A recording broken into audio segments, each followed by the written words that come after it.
VM خلیل الرحمان channel میں آپ کا خیر مقدم ہے۔ السلام علیکم۔ بسم اللہ الرحمن الرحیم۔ یا ایھا الذین آمنوا اتقوا اللہ حق تقاتہ ولا تموتن الا وانتم مسلمون۔ بہت ہی افسوس کے ساتھ یہ خبر سنی گئی ہے کہ آمبور میں مرحوم یہ عبدالرزاق صاحب کے بیٹے یہ مظہر علی صاحب کا انتقال ہو گیا ہے۔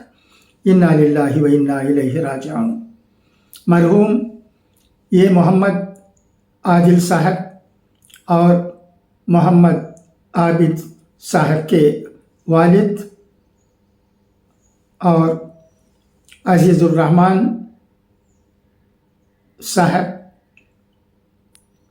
پی انوار الحق صاحب، یہ رفیق احمد صاحب، یہ فیروز احمد صاحب کے عبدالرحیم صاحب اور یم محمد بادشاہ صاحب کے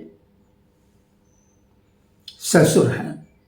میت آخری دیدار کے لیے برنکار 4th street flower garden near مسجد شوکت اسٹریٹ آمبور میں رکھی گئی ہے۔ انشاءاللہ آج آمبور کی جامع مسجد میں رات کے 9:30 بجے مرحوم کی نماز جنازہ ادا کی جائے گی۔ دعا ہے کہ اللہ تبارک و تعالی مرحوم کی مغفرت فرمائے اور ان کے تمام اہل و عیال کو جو غم میں مبتلا ہیں صبر جمیل عطا کرے۔ خدا حافظ، فی امان اللہ۔